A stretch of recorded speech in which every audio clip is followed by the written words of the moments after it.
4, 5, ya. Está bien. Vamos a ver.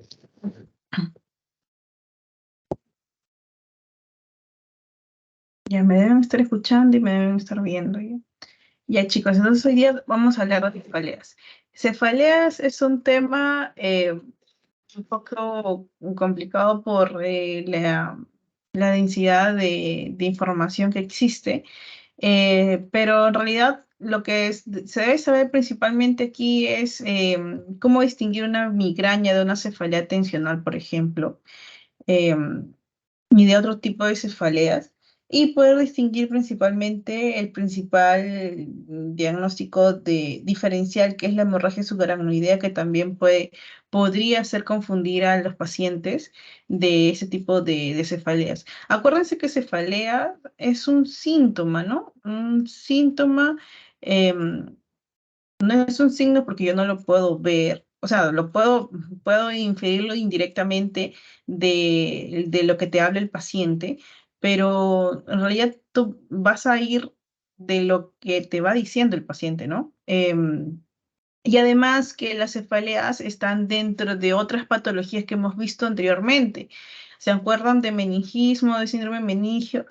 Disculpen, el síndrome meningio, yo les hablaba que ahí también existía cefaleas, les decía había cefaleas, náuseas y vómitos. Y de hecho, por estar ahí en ese grupito, también va a ser un diagnóstico diferencial de eso. Entonces, cuando nosotros veamos cefaleas, debemos de sospechar esas patologías y debemos descartarlas. Y para eso yo ya les he dicho cómo descartarlas, qué signos tienen que ver, qué síntomas tienes que ver en el paciente para poder tú saber que se trata de eso y no de otra patología, ¿no? O de repente que se trata solamente de una cefalea de tipo tensional o de repente de una migraña, ¿no? Entonces, eso principalmente, ¿ya?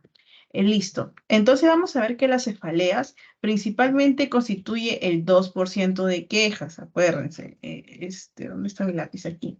2% de quejas. ¿Ya? Y siempre tienes que excluir la hemorragia subaracnoidea de manera espontánea. Siempre se excluye. ¿Por qué? Porque la cefalea de tipo subaracnoidea espontánea comienza de una manera, bueno, como dice, espontánea. Y bueno, es una emergencia principalmente neuroquirúrgica que hace que los pacientes también vayan al hospital, obviamente, con este tipo de signos, una cefalea de comienzo abrupto, que hace indicar que el paciente probablemente esté teniendo una patología que está indicando que presenta esto de aquí, ¿ya? Ya, se me movió, ya. Entonces, tiene que excluir la cefalea. Dice que, de hecho, que en la hemorragia subaracnoidea, los resultados te pueden aparecer normal en el examen, ¿ya? Entonces, por eso es importantísimo vigilar al paciente y todo eso, ¿no? Y bueno, principalmente eso. Entonces, lo que vamos a ver nosotros es la distinción. ¿Cómo tú distingues una cefalea primaria de una secundaria? Una cefalea primaria, vamos a ver que una cefalea primaria es una cefalea que sale y que no está relacionada a a patologías subyacentes, como por ejemplo una infección, de repente a un síndrome meningio, no está relacionado. A eso se llama cefalea primaria. ¿Por qué? Porque nace netamente in situ de el propio parénquima, ¿ya? Y como ven acá, puede ser una cefalea de tipo tensional, que ya vamos a ver, una cefalea de tipo migraña, una cefalea de tipo punzante, una cefalea que está relacionada al ejercicio, o la de clúster en racimos. Yo no voy a hablar de esta de acá, pero en tu clase sí te la van a decir, solamente para mencionarte que la de clúster es una cefalea de tipo que aparece durante días en horas específicas del día. Aparece por eso se llaman racimos. ¿Por qué? Porque aparece juntas y después aparece un tiempo en que descansa, que no aparece esos síntomas. Y por lo generalmente es periorbital, ¿ya? Es periorbital. Y bueno, y de nuevo comienza a aparecer. Entonces, cuando tú te mencionan, por eso es importante hacerle la historia clínica al paciente, ¿no? Preguntarle cuándo aparece, cuándo desaparece, aparece con un síntoma acompañante, ¿hay algún síntoma o algo que usted haga que exacerbe eso? O haga algo usted que haga que aparezca este tipo de síntoma, o usted tomó algo, o hizo ejercicio, o aparece en qué determinada localización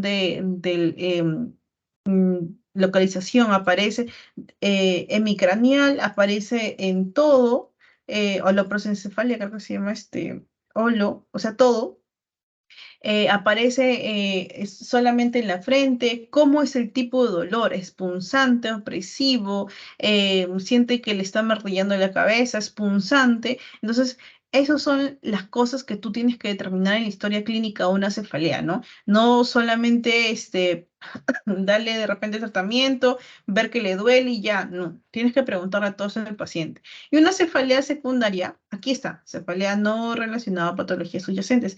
Y una cefalea de tipo secundaria es una patología que tiene una causa como base, una causa, ¿ya? Ya sea esta una infección sistémica, una herida en la cabeza, trastornos vasculares. Y aquí está la hemorragia subaracnoidea, los trastornos vasculares. Entonces, cuando tú veas un paciente que venga con un dolor tipo abrupto, punzante, piensa en una hemorragia subaracnoidea. Y yo les hablaba también la semana pasada ante una hemorragia subaracnoidea que tú tienes que pedir una tomografía para poder descartar ello, ¿no? Ya, ¿ves? Acá, trastornos vasculares, la hemorragia subaracnoidea. Y tumor cerebral también. ¿En quiénes vas a sospechar en tumor cerebral? Obviamente los pacientes que tienen inmunodepresión, en los pacientes que tienen antecedentes de cáncer, en los pacientes que tienen VIH, ¿ya? Entonces ahí sospechas en estos pacientes. Listo, entonces ya sabes que cómo se clasifica la cefalea, que es en primaria y secundaria, ¿ya? Entonces, como te decía, acá hay otro gráfico que te dice, mira, cefalea primaria, cefalea secundaria. Y son las cefaleas primarias estas, y las cefaleas secundarias son las que son relacionadas a traumatismos vasculares, traumatismo craneal, trastornos no vasculares, y las sistémicas, que son relacionadas de repente a medicamentos, a trastornos metabólicos, ¿ya? Listo. Ahora, mira, yo te decía que tú tienes que distinguir, mira, en este cuadrito de acá, como te dije, tú tienes que saber distinguir cuándo se trata de tal cosa. Por eso te digo, hay diagnósticos diferenciales, no, diagnósticos diferenciales no, está mal dicho. Es la cefalea a causa de qué. En estos casos de acá que estoy mencionándote, en este caso de acá sería una cefalea de qué tipo secundaria. ¿Por qué? Porque se debe a una causa que ya se está dando, como por ejemplo una hemorragia subaracnoidea. ¿Y cómo lo distingo? Aquí está la manifestación clínica. Es súbito, intenso, el paciente presenta una rigidez de nuca, focalidad. Y acuérdate que rigidez de nuca, tú podrías pensar, rigidez de nuca, síndrome meningio. No, pero no, es una hemorragia subaracnoidea. La meningitis, por otra parte, está acompañada de qué? De fiebre, rigidez de nuca, vómitos, reacciones cutáneas como hemos visto en la Neisseria. ¿Te acuerdas cuando te decía, mira, la Neisseria tiene este tipo de lesiones? ¿Ya? Y para eso tienes que pedirle exámenes diagnósticos, obviamente. Lesiones ocupantes de espacio también. ¿Te acuerdas que te explicaba? La semana pasada te explicaba, mira, acá hay una lesión ocupante de espacio cuando parasitosis, por ejemplo, neurocisticercosis, por ahí. Entonces generan, ¿qué cosa? Lesión en el parénquima. Y cuando te está generando lesión en el parénquima, acá te puede generar focalidad, ¿no? Focalidad ya te está diciendo que hay una lesión a nivel del parénquima. Sí. Y bueno, estos son los diagnósticos. Igual arteritis, trombosis, los senos venosos y disección de la arteria. Entonces, ten por ahí en cuenta eso, ¿ya? Ahora, como te dije, hay red flags de las cefaleas, ¿ya?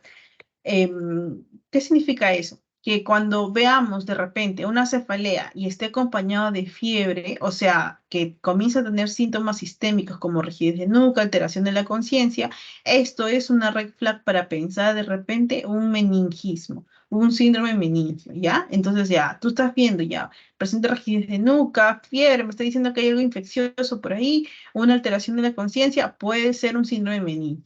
En la historia de cáncer también, si aparece en un paciente que tiene antecedentes de cáncer, comienza a presentar vómitos, em, mm, presenta alteraciones de la postura. ¿A qué me refiero a alteraciones de la postura? Alteraciones en el cual el paciente se siente y aparezca la cefalea, se pare y aparezca la cefalea. En estos casos, por ejemplo, cuando el paciente se sienta, es probablemente un síndrome hipertensivo, ¿ya? O si el paciente, tú ves, que está parado y se sienta, probablemente esa cefalea se deba a un síndrome hipertensivo. Y si el paciente está sentado y se levanta, probablemente sea debido a un síndrome hipotensivo, ¿ya? De mismo intracranealmente, ¿ya? Eso ten en cuenta. Si también la cefalea está asociada a un déficit neurológico y tú ves, entonces piensa por ahí, una hemorragia subaracnoidea también puede ser, una enfermedad cerebrovascular, podrías pensar. Ahora, si el paciente presenta cefalea de inicio súbito, abrupto, lo que se llama la cefalea de Thunderclap, que es la cefalea en rayo, y que el paciente tiene más de 40 años, también pensar en los pacientes que tienen hemorragia subaracnoidea. Por eso te digo, la hemorragia subaracnoidea es un diagnóstico que siempre tienes que descartarlo aquí. Ya tienes que descartarlo aquí, tener en cuenta, porque si el paciente tiene una hemorragia subaracnoidea, puedes atacarlo una vez y puedes, darle el tratamiento oportuno. Si no le das el tratamiento oportuno, el paciente va a hacer complicaciones y puede llegar hasta la muerte, ¿ya?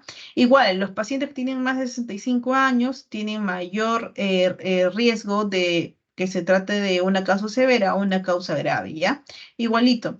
La cefalea posicional ortostática también es relacionada a la, como te dije, a la hipertensión o la hipotensión, ¿ya? Es una cefalea ortostática que eh, es una cefalea que varía o aparece ante las variaciones de posiciones, en este caso al pararte o al sentarte. La cefalea por maniobras de Valsalva, ya sea estornudo, tos o ejercicio. Principalmente esto en quienes pensar en las pacientes que tienen malformación de Chiari, que son malformaciones vasculares que al momento de tú hacer ese tipo de maniobras de Valsalva, o sea, al incrementar la presión, pueden generar una lesión a nivel de los vasos. Entonces eso puede generar eso, ¿ya? Papiledema en niños también, que también tú puedes, si te aparece la cefalea principalmente en niños. ¿En quiénes sospechar? En niños principalmente, ¿ya? Y bueno, la cefalea en el embarazo, después de consumo de analgésicos, la cefalea postrauma y la cefalea que aparece en los pacientes que tienen VIH, ¿ya? Ya listo. Ya, entonces, como te decía, hay signos y síntomas de alarma en una cefalea. ¿Cuál? Que aparezca después de los 50 años. ¿Por qué? Porque si aparece a los 50 años, más de los 50 años, y aparece de manera abrupta, entonces, y es una cefalea que no calma, no para, puedes pensar que se trata de una hemorragia subaracnoidea, que se instale de manera brusca, que sea de intensidad progresiva, o que sea en pacientes con cáncer, como te digo, o coagulopatías, o que están con anticoagulantes. En todos estos tienes que pensar una hemorragia subaracnoidea. La migraña también con aura típica, que vamos a ver ahora qué es el aura que aparece en estos pacientes. En los pacientes también que aparecen con maniobras valsalvas, es decir, a los esfuerzos, actividad sexual, tos y determinadas posturas. A los pacientes que aparecen y que comienzan a tener alteraciones de la conciencia también en ellos, ¿ya? Y eso. Principalmente, estos son los signos de alarma. O sea, si tú ves en la historia clínica y preguntas y aparecen estos signos, ya sospecha que puede tratarse de malignidad. ¿Y qué le vas a preguntar al paciente en la historia clínica? Esto. ¿Qué es principalmente? ¿Dónde se localiza la cualidad del dolor? ¿Qué quiere decir? Que el tipo del dolor, o sea, opresivo, punzante, chalala. Intensidad del dolor, ¿cómo es? ¿Es demasiado? ¿Es un EVA de 10? ¿Es un EVA de 8? ¿Es un EVA de 2? ¿Cómo se instauró? ¿Se instauró de manera insidiosa? ¿Se instauró de manera abrupta? ¿Cuál es el horario en que se aparece? ¿En la noche? ¿En el día? Por lo general, clúster, por ejemplo, aparece durante la noche. Por lo general. No significa que pueda aparecer solamente en la noche, ya, por lo general. La la duración y la frecuencia también. Y los síntomas que están acompañándose también tienes que fijarte. Ahora, mira, esto de aquí te lo voy a explicar en la siguiente diapositiva. Ya bueno, mira, ya hemos visto entonces qué significa, cuál es la clasificación de la cefalea, qué es una cefalea primaria, qué es una cefalea secundaria, cuáles son los síntomas y síntomas de alarma, cuáles son los diagnósticos que tú puedes pensar ante la aparición de una cefalea y cuáles son los signos de alarma, ¿ya? Ahora, mira, ¿qué pasa aquí? Que por lo general, cuando aparece una cefalea es que te está indicando que hay aparición de alguna alteración. ¿Y qué pasa? Que por lo general cuando aparece esta cefalea es porque hay un estímulo de terminaciones justamente libres y receptores sensibles que generan el dolor en el paciente.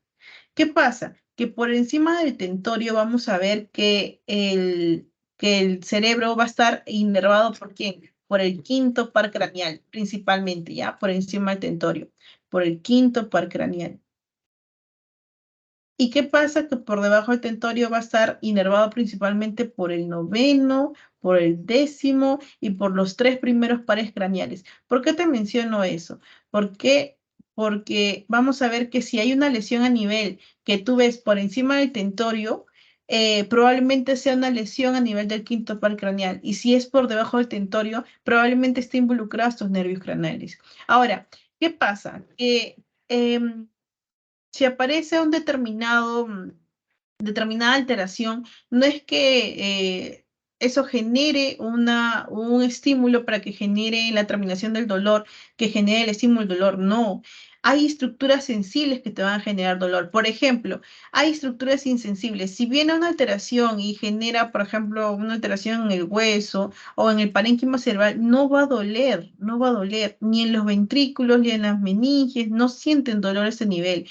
Pero ¿qué pasa? Cuando ya comienzan a lesionarse esta parte de acá, el tejido celular subcutáneo, las arterias, la dura, la pía madre y la aracnoides, esto cuando ocurre una alteración en estos niveles es cuando va a aparecer el dolor. Y estos son los que, por ejemplo, ya, en el parénquima, se alteró el parénquima, ya, pero el parénquima no va a doler. Lo que va a doler es cuando en el parénquima está generando alteración en dónde? En las meninges. Cuando las meninges o los ventrículos, cuando los ventrículos están siendo alterados, eso es lo que va a generar justamente el dolor. Pero los ventrículos, netamente de qué? En los ventrículos lo que contiene, es decir, nervios, senos cavernosos, venas tributarias o los núcleos de Raffel, lo que contiene, más no alrededor. Ya, ten en cuenta eso. O sea, si hay una alteración netamente del parénquima, como te decía, yo te decía antes, focalización es una alteración del parénquima, ya, sí.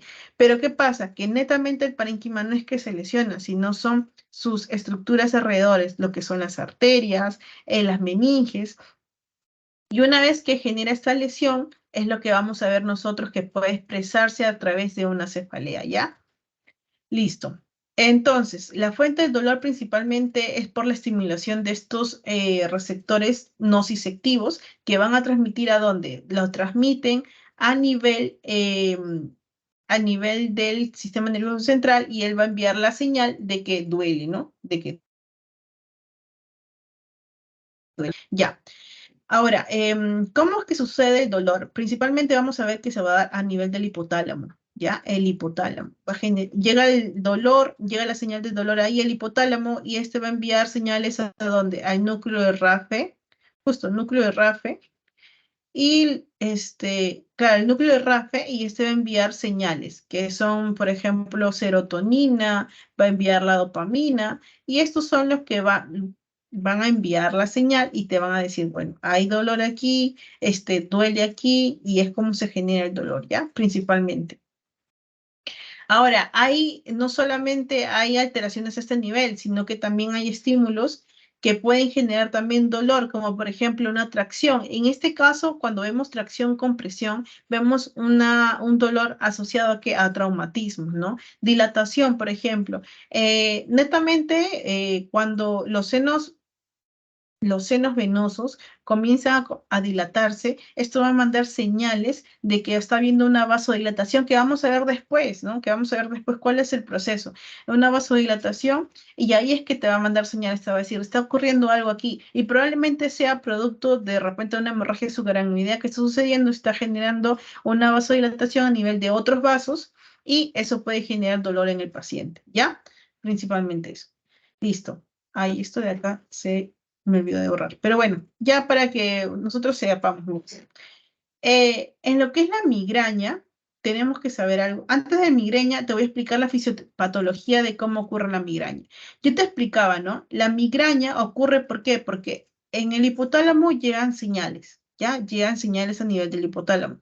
Este hipotálamo, ¿a quién va a enviar mensaje? Va a enviar mensaje al núcleo del RAFE, al ganglio trigeminal, y estos que van a enviar neurotransmisores. Pero ¿qué pasa? Que se ha visto incluso en pacientes donde la cefalea es idiopática, que tienen alteraciones a nivel del ganglio trigeminal. ¿Y qué pasa en el ganglio trigeminal? En el ganglio trigeminal se van a liberar, ¿qué cosa? Se va a liberar esto, que es la serotonina. ¿Y qué va a generar la serotonina? Justamente va a generar, primero, va a generar una vasoconstricción directa, o sea, constriñe. Y después, ¿eso qué genera? Genera la activación presináptica de esta de acá, ¿ya? Se genera su activación y ¿esto qué hace? Bloquea la vasodilatación. ¿Qué quiere decir? Que sigue la vasoconstricción. ¿Son ustedes los que me están hablando? No, discúlpenme, chicos. Pensé que eran ustedes. Ya, bloquea la vasodilatación. ¿Qué quiere decir? Que sigue teniendo el paciente una vasoconstricción. Pero ¿qué pasa? Después de esa vasoconstricción, ¿qué va a pasar? Va a generar una vasodilatación, ¿ya? ¿Y esto qué va a generar? Va a generar una depresión a nivel del sistema nervioso central. ¿Y qué va a generar a su vez? Va a generar que se activen las neuronas del ganglio trigeminal y este que va a liberar neuropéptidos. Y estos neuropéptidos son los que van a llevar la señal del dolor. En este caso, te lo he explicado así, pero aquí arriba está. Primero que aparece una alteración a nivel del tronco encefálico. ¿De quién? Del núcleo dorsal del RAFE que te mencionaba y del leucoceruleus. Estos, principalmente, ¿cuál es su función? Su función es producir serotonina. Acá como dice, su principal función es producir serotonina. Y eso, como te dije, que van a generar primero una vasoconstricción directa. Por eso es que al inicio, lo que le siga esto, es la depresión cortical propagada. ¿Por qué? Porque primero se va a generar una hiperemia producto de esa vasoconstricción y después se va a generar una hipoperfusión producto de la vasodilatación que va a haber. Y esta vasodilatación va a ser prolongado y ¿qué puede generar en el paciente? Un infarto migrañoso, ¿ya? Un infarto migrañoso que después vamos a ver. Entonces, una vez que se produjo esto, ¿qué va a generar? Va a generar la activación de las neuronas del núcleo trigémino y ¿qué va a generar? Va a generar la producción de sustancias, en este caso neuropéptidos, que van a llevar la señal del dolor, ¿ya? Principalmente eso. Ahora, ¿qué pasa? Que en la migraña puede aparecer con aura o sin aura. ¿Qué es el aura? El aura justamente son conjuntos de síntomas que son reversibles, que van a estar durante un tiempo. Pueden estar de 5 a 15 minutos o pueden estar con o sea, una anticipación de una hora. Y principalmente en la migraña, principalmente son alteraciones de tipo visuales, ¿ya? Visuales. Van a ver que algunos te van a decir que antes de que aparezca la migraña, van a aparecerle como puntitos, destellos así de colores, ¿ya? Y bueno, este tipo de síntomas de el aura va a desaparecer en el tiempo, ¿ya? Por lo general dice que aparece y en el lapso de una hora recién aparecerá la migraña. Entonces, el aura son los síntomas que aparecen antes de la migraña, ¿ya? Pero acuérdense que puede estar acompañado o no puede estar acompañado. ¿Y por qué se produce esta aura? Principalmente por la depresión cortical propagada que estaban viendo aquí, en el que primero hay una hiperemia y después hay una hipoperfusión prolongada en estos casos, en estos pacientes. Y es importante que se produzca esta depresión cortical propagada justamente para poder activar ¿a quién? A estos neuropéptidos y lleven la señal de que hay esta alteración y que se tiene que generar dolor. ¿Y esto por qué se produce? Se produce porque de repente hay algo lesivo que está generando lesión y que te está enviando la señal de que debe actuarse, ¿ya? Ya, esto es aura. Pero ¿cómo se define la migraña? Miren, la migraña, me olvidaba decirte que la migraña es la segunda en frecuencia de qué, de cefaleas. La primera en frecuencia, ¿quién es? Es la cefalea tensional. Eso tenlo en cuenta, ya te puede venir en pregunta. ¿Quién es el que es el mayor en frecuencia de tipo de cefaleas? La cefalea de tipo tensional. La segunda es la migraña, que puede ser con aura o sin aura. Ahora, ¿cómo se define una migraña sin aura? La migraña sin aura se define como 5 episodios, al menos 5 episodios, que debe cumplir los siguientes criterios, como por ejemplo, duración del episodio que debe durar de 4 a 72 horas y que no haya surtido efecto o que no haya pasado con el tratamiento. Y al menos dos de los siguientes. Y estas son las características más importantes que tú tienes que saber para poder distinguir la migraña de una cefalea tensional, por ejemplo. ¿Ya? Mira, es unilateral. ¿Qué quiere decir? Que va a aparecer en una parte de aquí. Puede aparecerme en el lado derecho o en el lado izquierdo. Ya, es pulsátil. Cuando le preguntes al paciente, por lo general te va a decir, ¿cómo le duele, señor? ¿Cómo es el dolor? ¿Le siente que le aprieta? ¿Le siente que le quema? ¿O cómo es? No, te va a decir, siento que es como que si estuviera una venita o una arteria latiendo. Es pulsátil, ¿ya? La intensidad por lo general es moderada grave y se agrava con el movimiento. Esto, disculpa. Estas características vamos a ver que no se repiten en la cefalea tensional, que vamos a ver que por lo general no se agrava con el movimiento en el caso de la cefalea tensional, ¿ya? Y al menos está relacionado a un síntoma, que por ejemplo son náuseas y vómitos o fotofobia, que estos justamente te pueden hacer sospechar de que sea una migraña, ¿ya? Ahora, la migraña con aura, principalmente, como te dije, tiene alteraciones visuales, principalmente, pero también tiene otras alteraciones sensitivas, motoras por ahí, pero la que aparece principalmente es la visual. Y vamos a ver que las alteraciones visuales pueden ser, por ejemplo, como te dije, luces, líneas, y también pueden aparecer pérdidas de visiones, ¿ya? La duración por lo general del aura, como se define, es de 1 hora como máximo antecedente a la migraña, ¿ya? Y bueno, lo principal es que estos dolores no se deben atribuir a otra enfermedad, como te dije. La migraña es una cefalea de qué tipo? Primaria. Y eso quiere decir que no se debe atribuir a otra causa que no sea a otra patología, ¿ya? Ya, listo. Ahora, como te dije, está incluido también, o está aquí, el, está como protagonista aquí en el locus ceruleus y el núcleo de Rafe. ¿Te acuerdas que te decía? Que producían neurotransmisores, que ¿para qué? Para poder enviar la señal del dolor. ¿Y qué pasa? Que hay parte del cerebro que envían señales, como por ejemplo, mira, el locus ceruleus envía señales, que es un núcleo neuroadrenérgico que principalmente, ¿qué es lo que hace? Que hace que en los pacientes, cuando presentan la migraña, te decía, presentan fotofobia o sonofobia, y justamente ¿por qué? Porque está relacionado al locus ceruleus. La alteración del locus ceruleus genera esto de aquí, que presentan los pacientes eso. ¿Y por qué es importante? Porque vamos a ver después que en algunos pacientes que presentan cefaleas van a presentar una alteración que es la osmofobia, o no reconocen algunos olores, y eso te puede hacer pensar que el paciente puede estar presentando una migraña, ¿ya? ¿Qué más? Y esto principalmente, ¿ya? Ahora, mira, como te decía, la migraña, esto es mira, de todo lo que tú tienes que llevar tu idea de la clase, son las características de la migraña. ¿Cuánto tiene que durar? Acuérdate, de 4 a 72 horas. ¿Por qué está dibujado un corazón acá? Porque el dolor es de tipo pulsátil. ¿Y por qué tiene unos anteojos aquí? Porque por lo general la migraña aparece con aura. ¿Y esta aura de qué tipo es? Es de tipo visual. Acuérdate que aparecen como luces o como líneas, ¿ya? Es hemicraneal. ¿Qué quiere decir? Que aparece en un solo lado del cerebro, aparece en un solo lado, y vamos a ver que esta de aquí tiene estas características. Ya con esta imagen tú ya te tienes que dar cuenta. Es pulsátil, la mitad del cerebro, aparecen auras a veces, y ¿qué presentan? Presentan líneas o luces. ¿Ya? ¿Están relacionadas a qué? Esto es lo importante. Esta que se agrava con el esfuerzo y el movimiento. ¿Por qué? Porque la cefalea tensional no se agrava con el movimiento, ¿ya? No se agrava con el movimiento. Y además que está relacionado, ¿qué cosa? A náuseas y vómitos, ¿ya? Eh, ya. Ahora, ¿cuál es el tratamiento que vamos a ver? los AINES y triptanes. Y dentro de los triptanes vamos a ver la amitriptilina.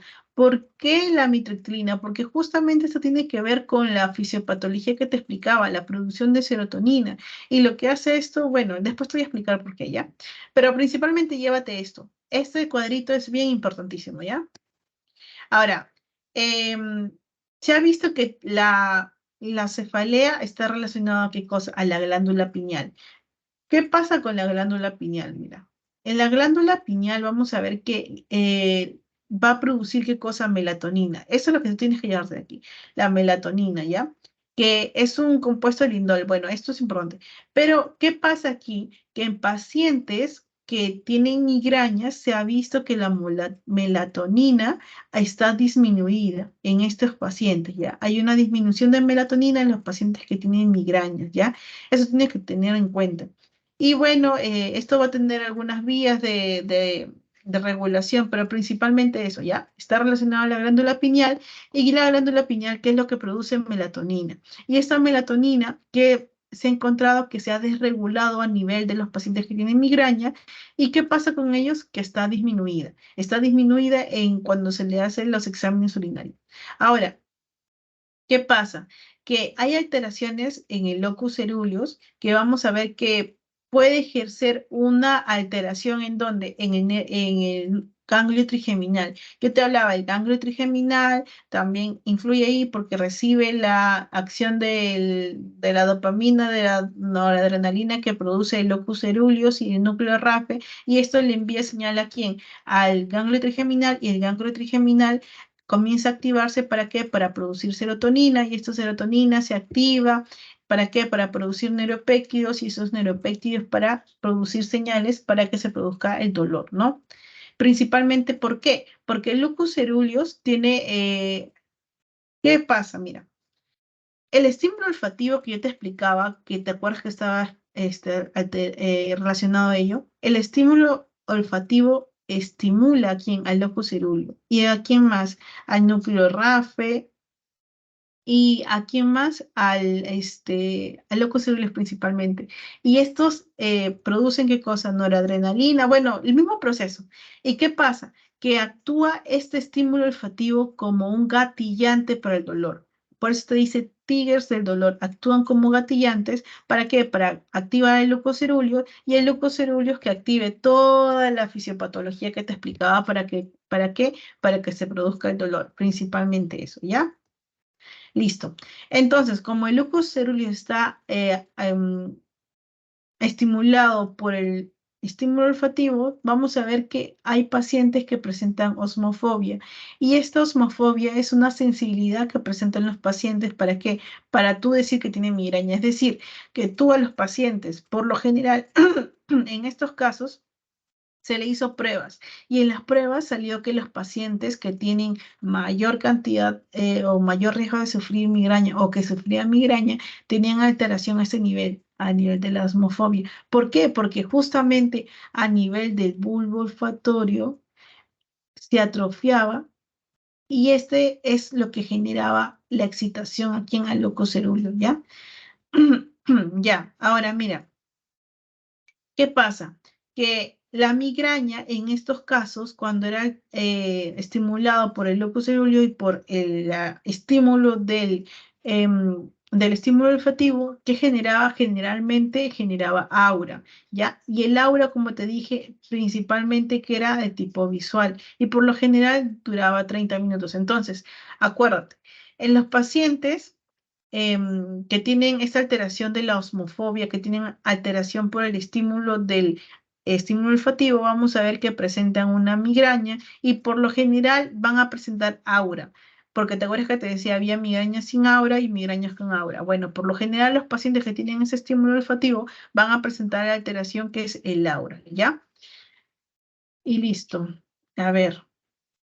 Ah, ya, este cuadro te lo puse para que tú puedas distinguir, porque en algunos pacientes aparece también la migraña, algunas cefaleas asociadas a la epilepsia, ¿ya?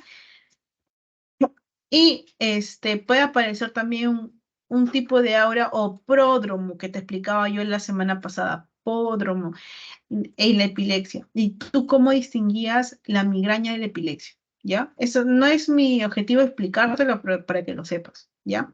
Ahora, una de las complicaciones de la migraña es el infarto migrañoso. ¿Y por qué se da? Por la depresión cortical propagada, ¿te acuerdas? Primero hay una hiperemia y después que hay una, no fue la palabra, hay una hipoperfusión. Primero hay una hiperemia y después una hipoperfusión. Eso es lo que va a generar todo el sistema de la fisiopatología para que se genere el dolor. Entonces, ¿eso qué va a generar? Va a generar alteración al nivel de los vasos. ¿Y qué va a pasar? Que justamente la parte que se ve principalmente dañada por el infarto migrañoso va a ser el territorio vascular posterior. ¿Y qué se encuentra a nivel posterior? ¿Te acuerdas? El territorio occipital principalmente. Entonces, por eso es que por lo general va a estar asociado a este nivel, ¿ya? Y también por lo general es que presentan también alteraciones visuales también, ¿ya? En el lauro. Por eso es que acá te dice, el infarto migrañoso es una complicación de la migraña, sí, pero está asociada principalmente, acuérdate, ¿a qué cosa? A la depresión cortical propagada, acuérdate, en el que había una etapa de hiperemia y otra etapa de hipoperfusión. Y acuérdate que la hipoperfusión por lo general era prolongada. ¿Y qué quiere decir? Que el paciente no recibía perfusión a ese nivel. ¿A qué nivel? Al nivel del territorio vascular posterior. ¿Ya? ¿Y eso qué puede generar? Obviamente un infarto, ¿qué es? Es una zona no irrigada. Y eso es lo que genera em, como una complicación. ¿Ya? Ahora, hay migraña que están relacionadas, ¿qué cosa? Las comorbilidades psiquiátricas también. ¿Y cuál de estos va a presentar mayor riesgo de migraña? La depresión. La depresión se ha visto que tiene mayor relación con con la migraña, ¿ya? Más que la ansiedad y más que la bipolaridad, ¿qué cosa? La depresión. Por la misma alteración de la dopamina, por la misma alteración de la serotonina que presenta, por eso mismo que se presenta mayor alteración de la depresión con la migraña, ¿ya? Ahora, ¿qué pasa? Que se ha visto que la migraña también está relacionada a la gestación, ¿ya? A la gestación. ¿Y qué pasa con la gestación? Que principalmente a quienes les daba principalmente a las nulíparas, a ver, la prevalencia de un año en cefalea migrañosa y no migrañosa es menor en las nulíparas embarazadas, es mucho menor, y es mayor en quienes, en las embarazadas, ¿ya? Mayor en las embarazadas y menor en las nulíparas embarazadas, ¿ya? Ahora, ¿cuáles son los medicamentos principalmente que se le daban a estas pacientes? Principalmente paracetamol o ácido acetilsalicílico, ¿ya? También se le daba oxígeno y lidocaína. ¿Por qué crees que se le daba oxígeno y lidocaína?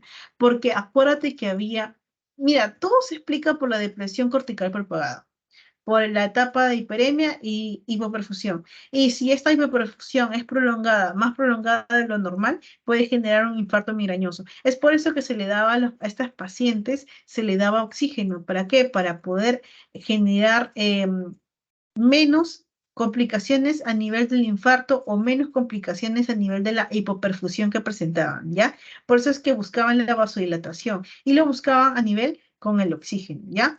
Por eso principalmente.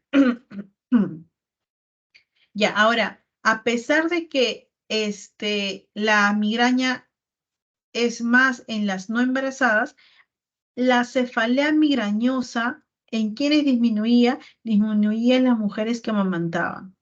Se veía que había, ya, se veía que había menor riesgo en las mujeres que amamantan que en las mujeres que no amamantan, ¿ya? Ahora, ¿cómo se define una migraña crónica?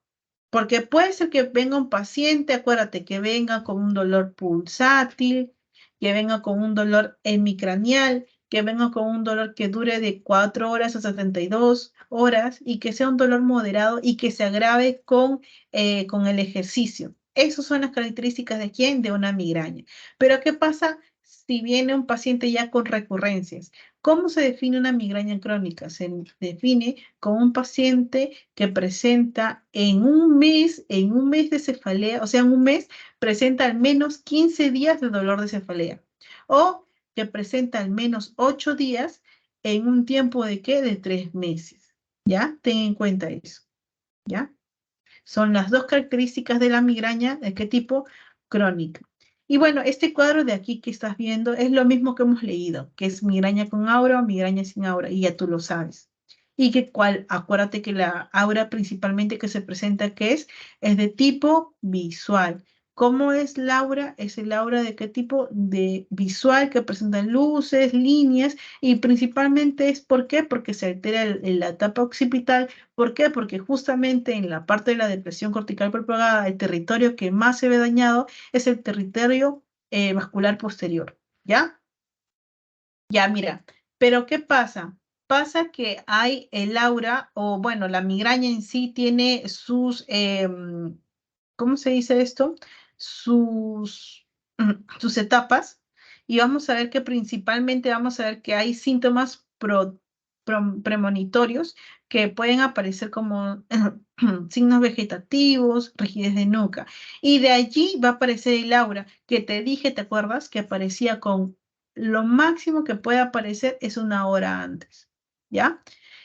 ¿Qué significa esto? Un aura positivo, alteraciones visuales, alteraciones auditivas, alteraciones, alteraciones auditivas, alteraciones motoras. ¿Y qué no es un aura? ¿Qué no es un aura? Un aura no es cuando el paciente presenta, por ejemplo, hipoacusia, hipoestesia o parecias, ¿ya? Esto no significa un aura. Y de allí, primero vienen síntomas premonitorios, después viene el aura y después viene qué cosa, la cefalea netamente, que en este caso te está describiendo todas las características de una migraña. Ya cuando veamos cefalea de tipo tensional, van a ser otro tipo de características. Y bueno, después, que es el postdromo, principalmente van a aparecer movimientos bruscos. Y esto es lo que algunos pacientes, o bueno, algunas personas confundían con quién, con la epilepsia. Por eso te puse en la anterior diapositiva, cómo distingues tú una epilepsia de una, de una cefalea. Ya. Ahora, ¿hay desencadenantes de la migraña? Sí. En este caso vamos a ver que hay desencadenantes como por ejemplo hormonas con la menstruación o dietéticos, principalmente chocolates, quesos, el alcohol, psicológicos como por ejemplo la ansiedad y la depresión. Y te acuerdas que te decía que la depresión es la que está más relacionada con la migraña.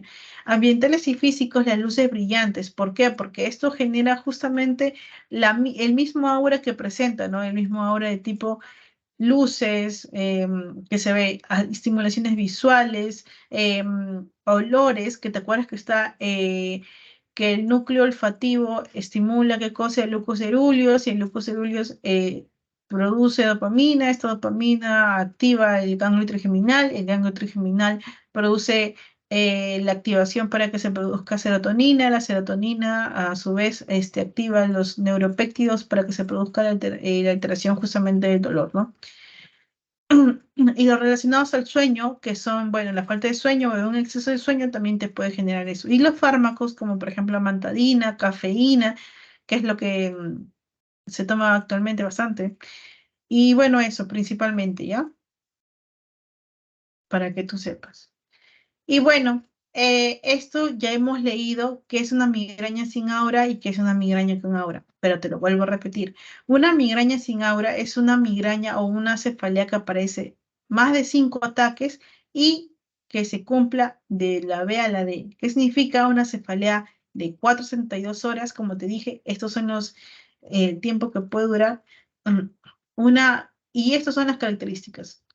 Unilateral, o sea, hemicranial, pulsátil, que tenga una intensidad moderada, severa, que esté agravado por actividades físicas. Esto es la pepita. Tú tienes que saber esto. De aquí tú tienes que irte a esta clase sabiendo esto.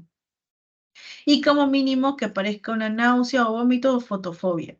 Y la migraña con aura, acuérdate, con aura es la que se presenta, auras que principalmente visuales. Puede presentarse alteraciones sensitivas, claro que sí, pero principalmente visuales. Y que tenga un aura como mínimo que dure 5 minutos, que puede durar incluso hasta 1 hora. ¿Ya? Acuérdate, el síntoma mural puede durar de 5 a 60 minutos, como te expliqué. Y bueno, puede aparecer un síntoma oral positivo que te explicaba que podía ser alteraciones visuales, alteraciones sensitivas, y lo que no podía ser un aura eran las hipoacusias, las parestesias, que no son auras, ¿ya? Y bueno, eso principalmente.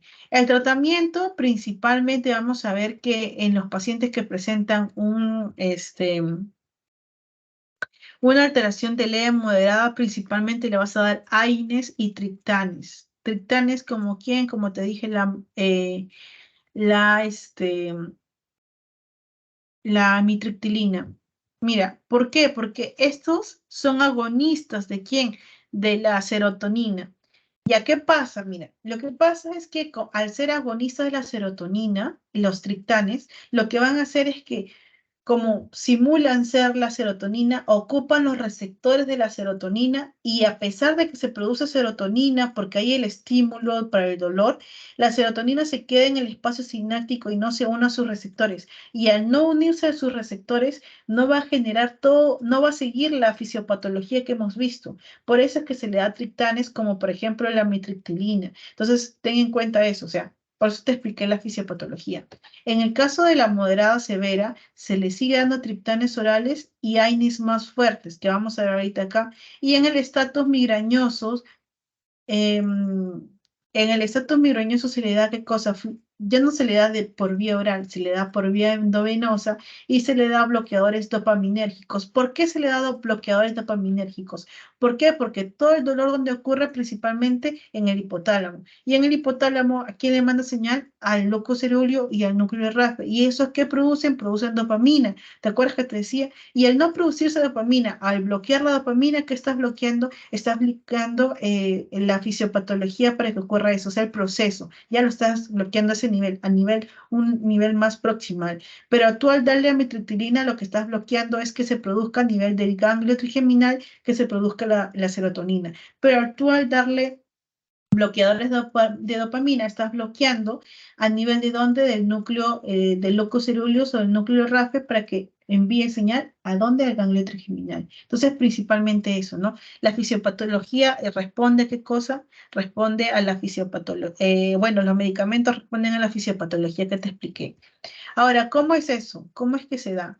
Primero lo que vamos a ver es que primero se van a dar AINES orales. ¿Por qué AINES orales? Porque este dolor, lo que va a producir, bueno, estas señales, me olvidé de decirte, que una vez que se producen los neuropéptidos aquí van a activar a las prostaglandinas. Y estas prostaglandinas es lo que va a enviar las señales para el dolor. Es por eso que se le da AINES orales, y después que sigue, si no hay respuesta, comienzan con los triptanes. ¿Para qué? Para simular ser serotonina y ocupar los receptores de la serotonina y que no hagan reacción.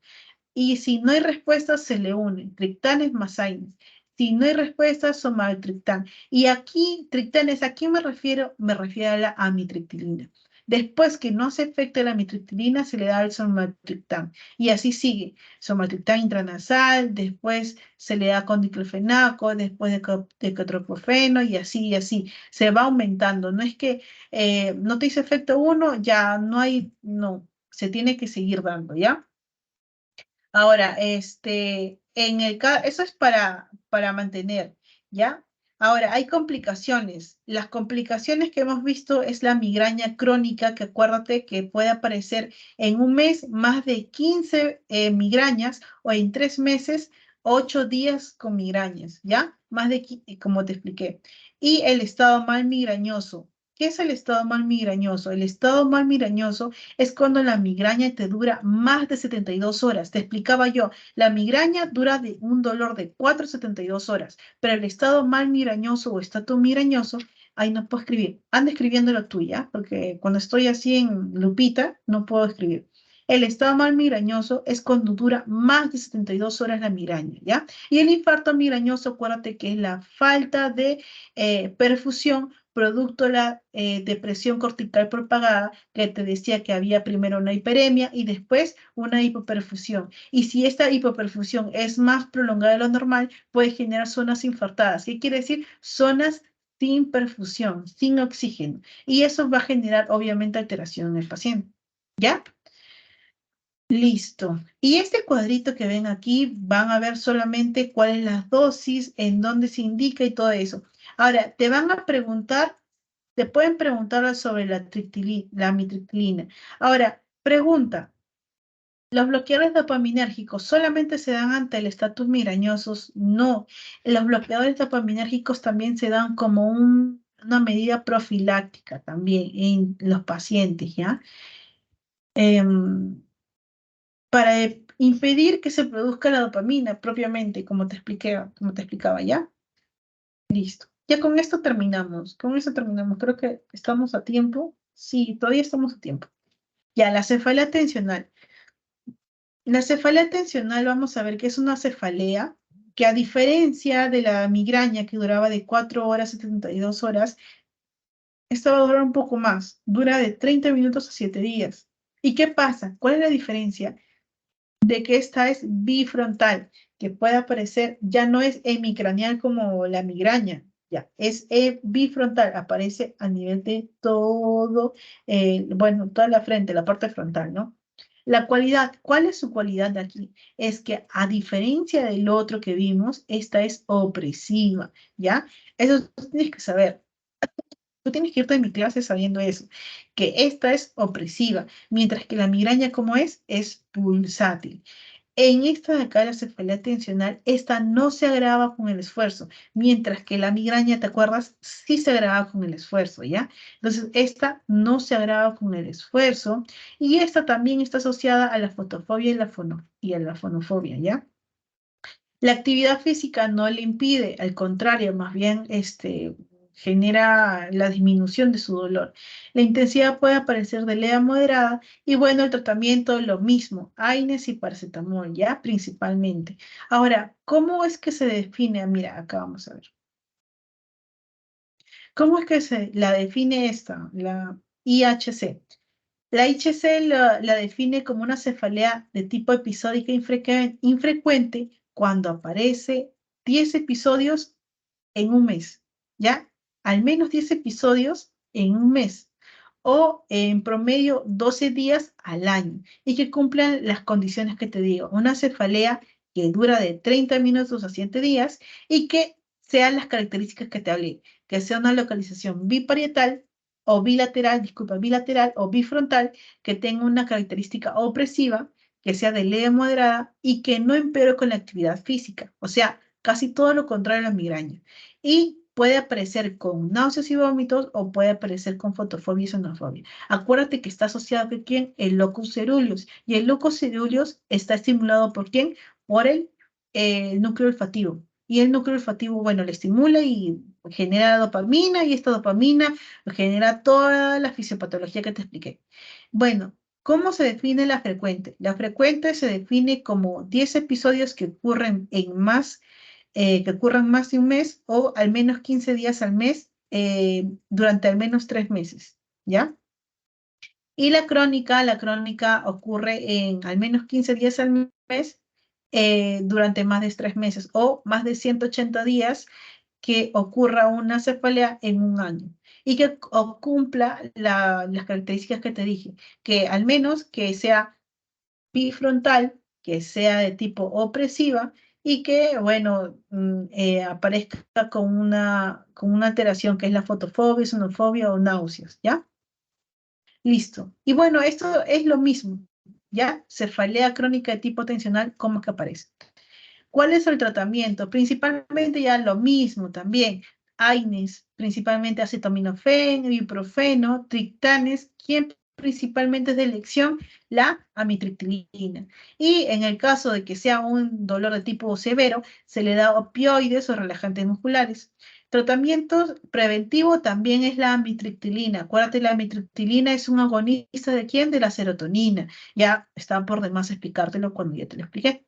El tratamiento preventivo, los inhibidores selectivos de quién? De la recaptación de la serotonina, principalmente, ¿ya? Em, listo. Aquí también los inhibidores selectivos de quién? De la recaptación de la noradrenalina también y de la serotonina. principalmente generan buena respuesta. ¿Por qué genera buena respuesta esto? Porque acuérdate que es a nivel de la serotonina, noradrenalina, que ¿quién libera otra vez? Locus coeruleus y núcleo RAFE, que producen noradrenalina y producen dopamina. Y estás previniendo que se genere toda la fisiopatología del dolor. ¿Ya? Listo. Y bueno, este cuadrito es importantísimo. ¿Por qué? Porque en este cuadrito te estoy resumiendo todo. Te estoy resumiendo qué característica tiene que tener la migraña, qué característica tiene que tener la cefalea tensional, qué característica tiene la cefalea en racimos, que te acuerdas que te explicaba en la primera diapositiva, que son cefaleas que aparecen unos días, descansan, aparecen otros días y aparecen como racimos, porque aparecen en determinados momentos del día o aparecen en la noche y por lo general el dolor como es periorbitario. Y también tiene alteraciones vegetativas, como por ejemplo sudoración, rinorreas, alteraciones principalmente vegetativas. Y bueno, ¿y cómo la distingues de una hemorragia subaracnoidea? Principalmente, ¿cómo es la cualidad? La cualidad del dolor es explosiva y cómo es de inicio súbito y está relacionado a qué cosa, una rigidez de nuca. Y aquí lo que faltó poner fue cuáles son los exámenes que pido. En el caso de la hemorragia subaracnoidea, el examen diagnóstico de cajón es la tomografía. Y bueno, están las demás, la neuralgia del trigémino, que ya te expliqué en la segunda clase de qué se trata. Y bueno, la meningitis. Meningitis, ¿cómo distingues de una hemorragia subarainoidea? ¿Cómo distingues de una cefalea en racimo? ¿O cómo la distingues de una cefalea tensional y una migraña? Bueno, chicos, y esa es toda la clase principalmente, ¿ya? Les voy a enviar ahorita el post-test